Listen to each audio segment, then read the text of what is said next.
don't see the Hamas, a terror organization, behave in a manner that we are under pressure or anything like that. Quite the opposite.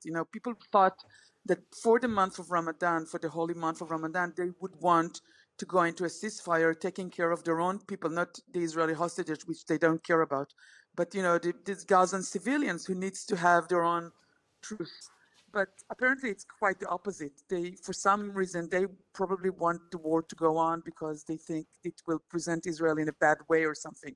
This is what we hear as of now. So they don't want to truce because they think shows it hurts Israel's. And it says it's found clear and convincing information that some women and children held hostage by Hamas were raped and victims of sexualized torture. Let's speak to Tal Schneider from the Times of Israel. Morning to you, Tal. Hi, good morning. Tell us what the UN have found. Okay, it's not just about being raped and sex abuse during captivity. It's also mainly about the rape and rape gangs during the massacre, where people were, murdered, then raped, or raped during, murdered during rape and so on.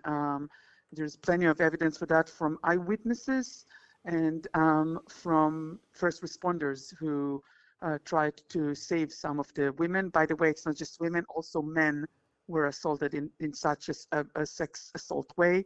The UN report, they were here on the ground for about 2 weeks, interviewing people and searching for evidence. This is an independent, it's not based on the Israeli media or the Israelis' conclusions. It's based on their own account. And obviously it goes, with what Israel was saying from the first day, that such horrific acts were taking place, including some, I don't even want to describe this. It's just, Sure. No, I understand.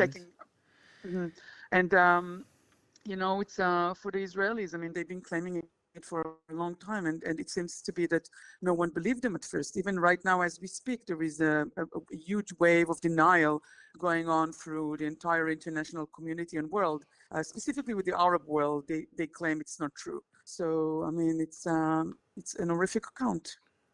And so we know we had heard the claims which the UN say now they have evidence of about rape and sexual assault on October the 7th, and the evidence about what has happened to hostages.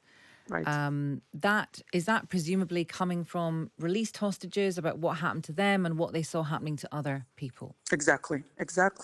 And the account of the UN says this is an ongoing issue. So they presume that it is still going on because of the way things are conducted. They held at the beginning, they held many women and kids. Right now they have 2 babies and about 20 plus women still being held hostages. The youngest are at the age of 19 and the eldest is on the age of 34.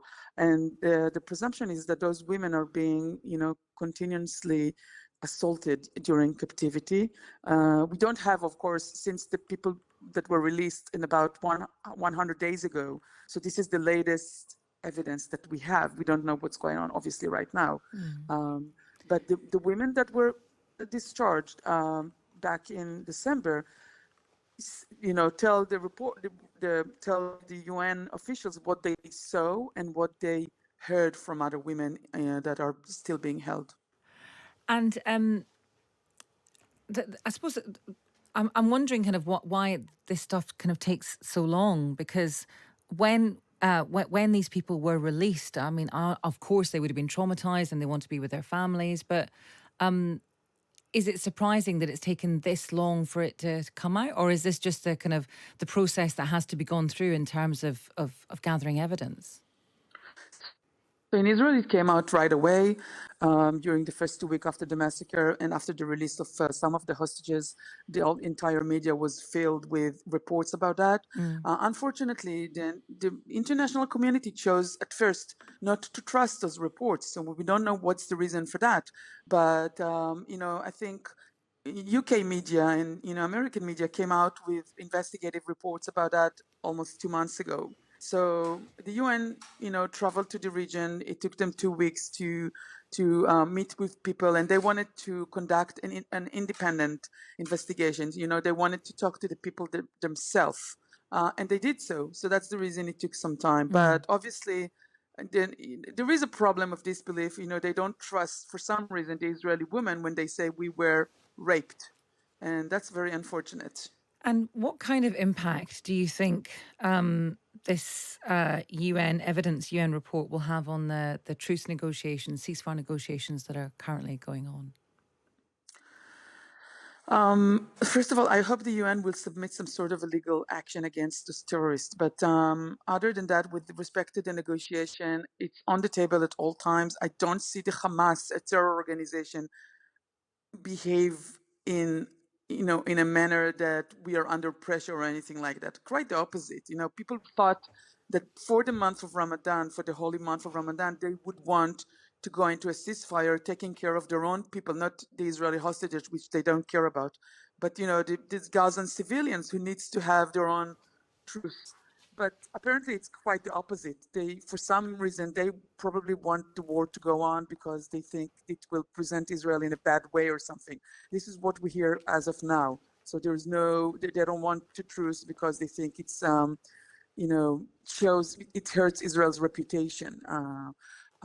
But they obviously, we say it from day one, they can release the hostages. This is civilians who were taken from their home on a Saturday morning. They can release them and everything will stop immediately. So there's 134 people held. About 30 of them were murdered in captivity or on the day of the massacre. And they can have them all out, whoever remained alive.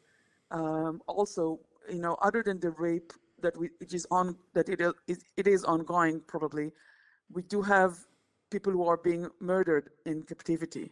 We know in the last week they probably killed 3 elderly. They claim it's Israel that killed them, but we think they're 85-year-old people, and the Hamas claims in a statement that they are dead now. So every day that passes, we have less of the hostages, and that's horrific. Obviously, people who survive at the age of 85 to survive 150 days in horrible captivity and to die in such a way with your people, the terrorists that hold you under their guards, to die there in these tunnels. It's Yes. horrific. Tal, thank you for talking to us. That is Tal Schneider from the Times of Israel.